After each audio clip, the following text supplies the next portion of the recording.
दोस्तों नमस्कार। आप सब लोगों ने मुझे कमेंट किया कि सर 24 दिसंबर को जो अकाउंटेंट का पेपर हुआ है इवनिंग शिफ्ट में उसका सॉल्यूशन और दे दीजिएगा। ये उन लोग की डिमांड पर ही वीडियो बना रहा हूँ।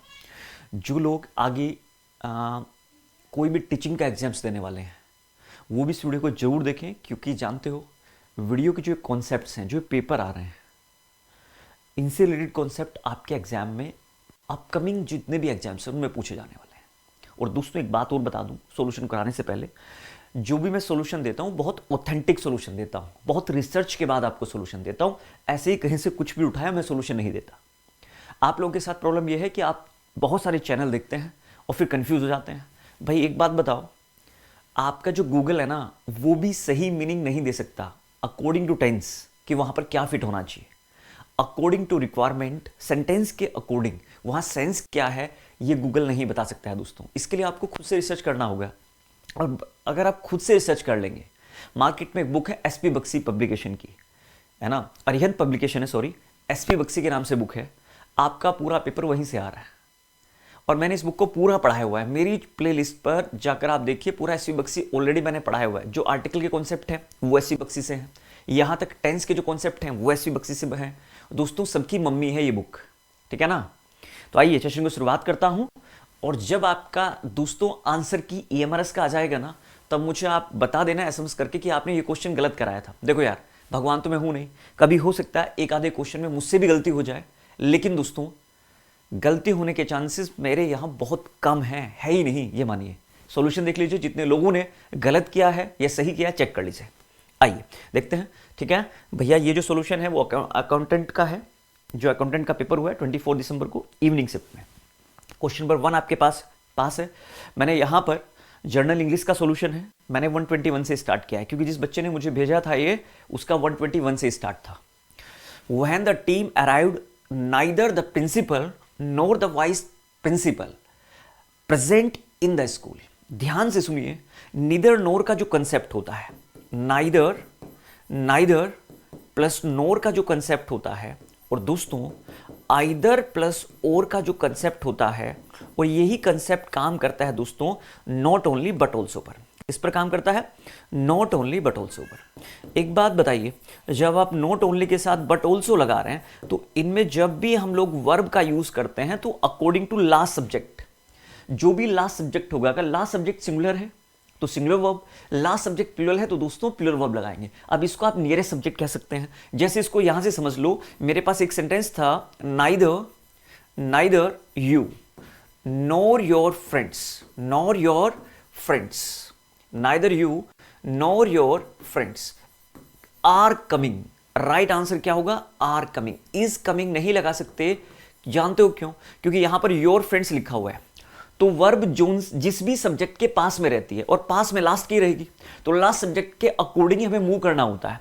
निदर you nor your friends, friends यहां पर प्लूरल है, तो प्लूरल है तो मैंने आर ही लगाया, इज नहीं लगा सकता था।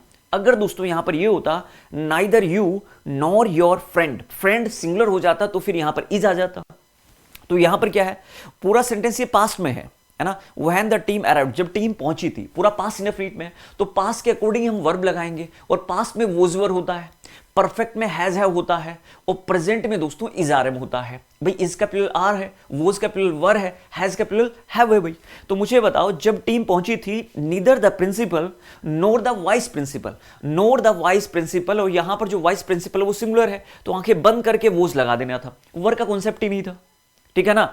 और यहां पर जितने लोग इज लगा कर आए, क्योंकि सेंटेंस पास्ट में था, जब टीम पहुंची थी तो ना तो प्रिंसिपल और ना ही वाइस प्रिंसिपल प्रेजेंट थे, दोनों में से कोई भी नहीं था।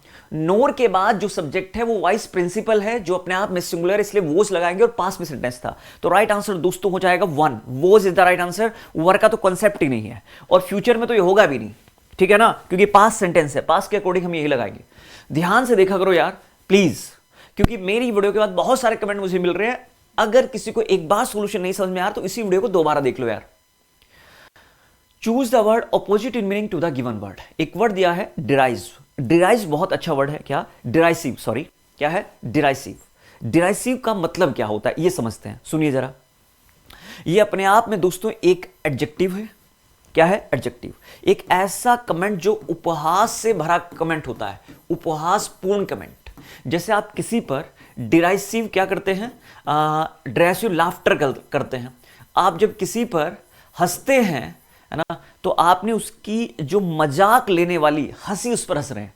किसी पर बेइज्जती करने वाली, किसी के अपमान भरे, जब हम अपमान से भरा हुआ कमेंट किसी पर करते हैं या अपमान से भरी हुई कोई टिप्पणी कहकर हम हंसते हैं, तो आपने क्या किया है? डिराइसिव।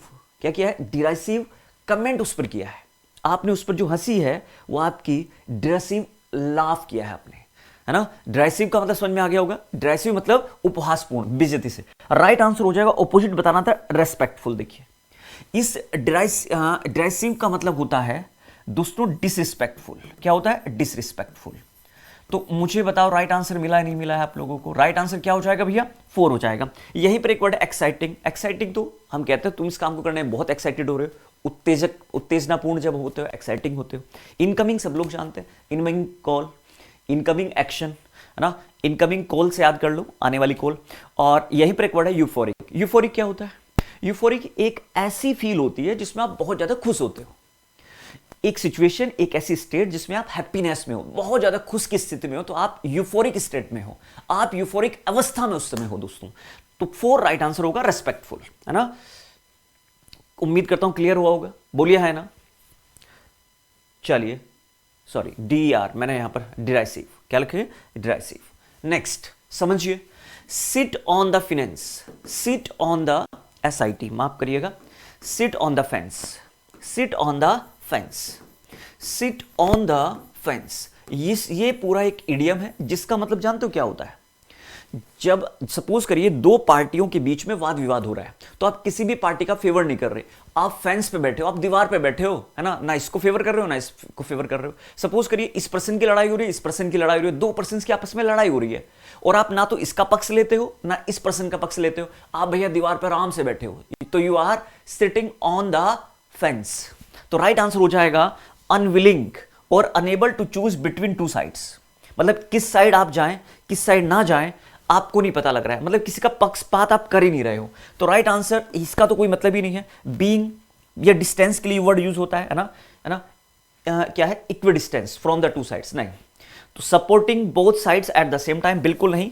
अनविलिंग और unable to choose between 2 sides, आपने ना इस साइड को चूज किया ना इस साइड का फेवर किया है, उस कंडीशन में you are sitting on the fence. तो राइट आंसर 4 हो जाएगा, ध्यान दीजिए। नेक्स्ट, बहुत अच्छा एक फ्रेज है, बिसाइड वन सेल्फ। ध्यान सुनेंगे, बिसाइड वन सेल्फ, बिसाइड्स नहीं होता है, beside one self with anger. इसका मतलब ही होता है आपे से बाहर होना। Beside one self with anger. जब कोई आदमी गुस्से में ना आपे से बाहर हो जाता है, तो आप कहेंगे you are beside yourself with anger. तो यहां पर बिसाइड्स के प्लेस पर आपको बिसाइड लगाना होगा। और वैसे भी बिसाइड्स तो एक एक्स्ट्रा वाली फॉर्म में यूज होता है। बिसाइड्स का मतलब होता है एडिशन। जैसे हम कहते हैं besides Rahul his friend was present at the party also. Besides में एक्स्ट्रा वाली फॉर्म है, राहुल के अलावा उसके फ्रेंड भी थे, तो हम कहेंगे besides him comma his friends, besides him his friend या हिज फ्रेंड्स, जो भी आपको लगाना है, were present at the party या was present at the party. भाई एक फ्रेंड है तो फ्रेंड हो जाएगा, और एक से ज्यादा है तो फ्रेंड्स हो जाएगा।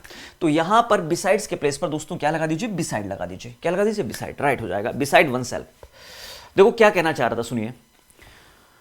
वो ना क्या हुआ, वो खुद ना आपसे बाहर हो गया था सुनकर नेस्टी कमेंट। नेस्टी मतलब किसी को जो भले बुरे, हम अपमान भरे वाले जो शब्द कहते हैं, बुरा बोलते हैं किसी को, बुरे कमेंट सुनने के बाद वो आपे से बाहर हो गया था। तो राइट आंसर 1 है दोस्तों। क्या है? 1 में ही आपको एरर लगा कराना था। चलिए आगे बढ़ते हैं। क्या भैया? 1। चलिए क्वेश्चन नंबर 125, बहुत आसान था। देखो बिल्कुल आसान वे में समझ लो। यहां पर जो सब्जेक्ट है, इस सी के बाद दोस्तों बी आना है। मैक्सिमम लोग मुझे इसके लिए भी कमेंट करेंगे, सी के बाद क्या आना है? बी आना है। क्यों? The young man thought, young man ने सोचा था, he had a number of option, कि उसके पास बहुत सारे नंबर ऑफ ऑप्शंस थे। नंबर ऑफ ऑप्शंस का मतलब है कई सारे ऑप्शंस थे उसके पास। तो यहां पर सब्जेक्ट क्या है? The young man thought, the young man thought. तो सही के बाद बी आना है और सी के बाद बी सिर्फ एक में है, देखो ये रहा 4, यहीं पर बन सकता है और कोई बनेगा भी नहीं।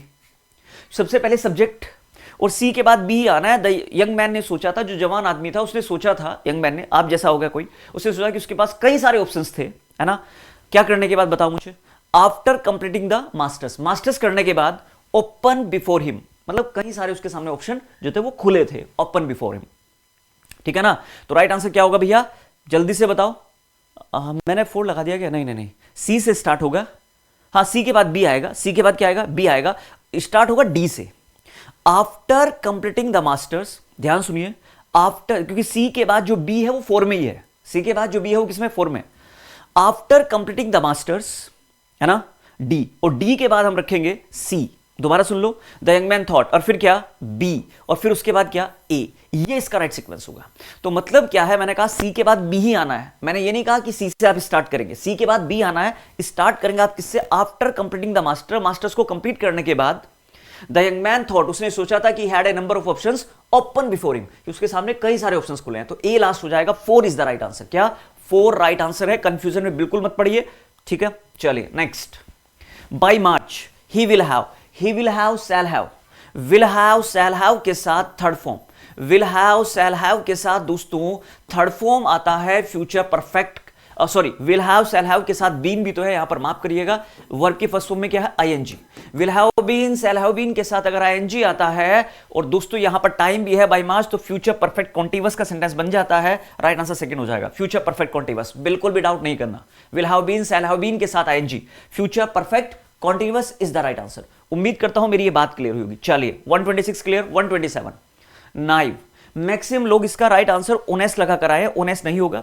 नाइव का मतलब होता है सीधा साधा भोला पर्सन, जिसको समाज के ना ज्यादा नॉलेज नहीं है ना, सीधा साधा भोला भाला तेज तर्रार पर्सन नहीं होता, उसको नाइव कहते हैं।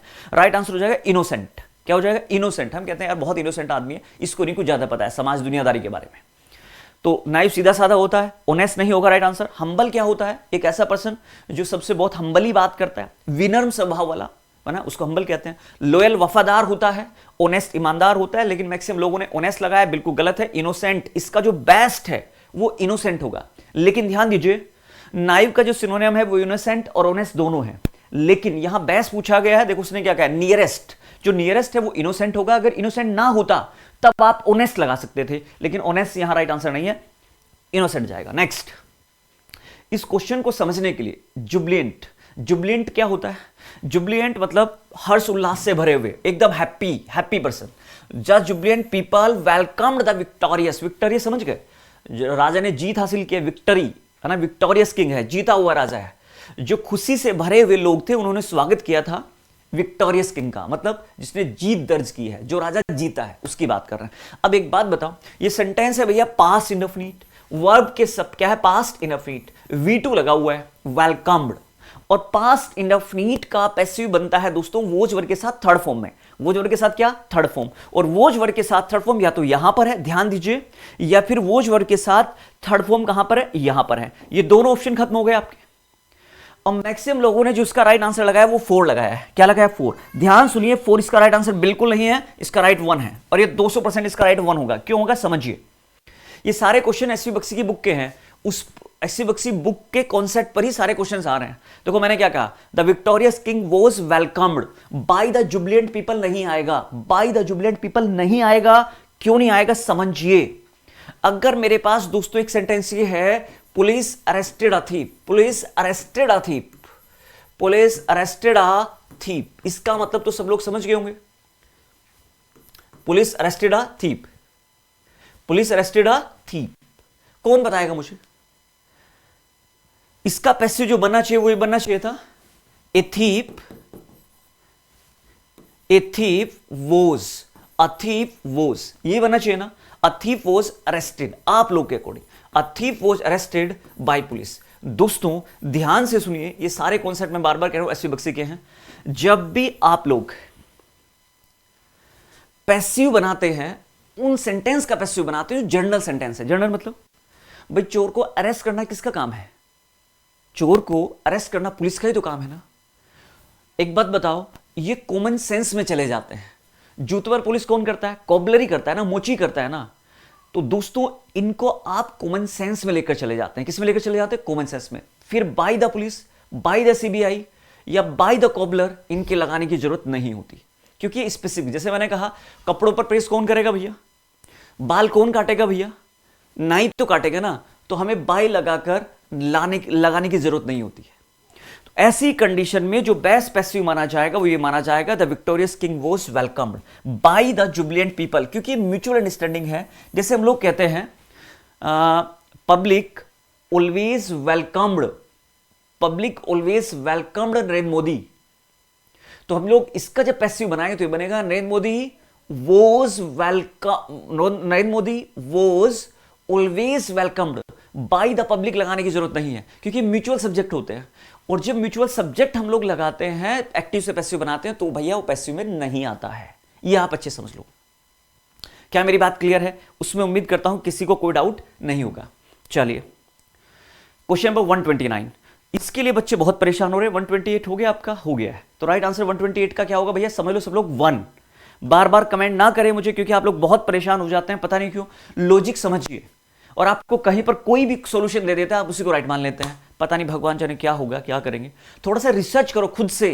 एसपी बक्सी की मार्केट में बुक है और भी अच्छी, जो ऑथेंटिक बुक है उनको उठाएं, है ना। ऐसी बुक को ना पढ़ें दोस्तों जो अभी अभी लॉन्च हुई है, क्योंकि सारी बुक्स मैक्सिमम एसपी बक्सी से लोगों ने निकाली है, ये समझ लीजिएगा। All his life he has been playing the fool, playing the fool. The fool का मतलब ही जानते हो क्या होता है? Play the fool. ध्यान समझिए, प्ले द फूल एक फ्रेज है। प्ले द फूल का मतलब होता है to behave in a silly manner, to behave in a silly manner. Silly समझ लोग समझते हैं, to behave in a foolish manner कह लीजिए, है ना। फुलिश मैनर कहिए, बेवकूफी की तरह। To behave in a foolish manner मतलब foolishly manner, to behave in a foolishly manner. जब हम जब हम क्या करते हैं, किसी से ना एक बेवकूफों वाला व्यवहार करते हैं, जब हम किसी से बेवकूफों वाला, सॉरी फुलिश का स्पेलिंग सही करेंगे, FOOLISH, फुलिश, है ना। फुलिशली जब हम किसी से बेवकूफ वाला, फूल वाला बिहेव करते हैं, तो राइट आंसर दोस्तों 3rd हो जाएगा। To behave in a silly manner कहिए, फुलिशली, है ना, फुलिशली मैनर कहिए, मर्जी आपकी है। चलिए आगे बढ़ते हैं। तो राइट आंसर 3rd है, AN नहीं आएगा बिल्कुल भी। 3rd is the right answer. मैं फिर कह रहा हूं, प्ले द फूल का मतलब ही क्या होता है? किसी से बेवकूफों की तरह व्यवहार करना, किसी से बेवकूफ की तरह व्यवहार करना। चलिए आगे बढ़ते हैं। आज का लास्ट क्वेश्चन देखिए। I chance to see of lions. भैया जो लायंस का ग्रुप होता है उसको प्राइड कहते हैं। क्या कहते हैं? प्राइड। 4 राइट आंसर होगा प्राइड। प्राइड का मतलब गर्व तो होता ही होता है, लेकिन देखिए जो लायंस का ग्रुप होता है उसको भी प्राइड ही कहा जाता है। तो राइट आंसर 4 हो जाएगा। फ्लोक क्या होता है? पशुओं का झुंड या पक्षी का जो ग्रुप होता है, झुंड होता है, उसको फ्लोक कहते हैं। Group of birds. कॉन्वॉय का मतलब होता है काफिला। जैसे दोस्तों कहीं पर जहाजों का काफिला, पर्सन्स का काफिला, वाहनों का काफिला, उसको कॉन्वॉय बोला जाता है। और सोल होता है ग्रुप ऑफ फिश, एक ग्रुप ऑफ फिश। जो ग्रुप होता है किसका? फिश का, मछलियों का जो ग्रुप होता है उसको दोस्तों सोल बोला जाता है। क्या बोला जाता है? सोल बोला जाता है। उम्मीद करता हूं 10 के 10 क्वेश्चंस आपको क्लियर हुए होंगे, ठीक है ना। इससे बाहर AMRS दोस्तों जो मैंने बताया ना, इससे बाहर बिल्कुल भी एक क्वेश्चन उधर नहीं जाएगा, ये गारंटी है मेरी। Thank you very much. मिलते हैं नेक्स्ट वीडियो में, तब तक अपना बहुत बहुत ध्यान रखिए।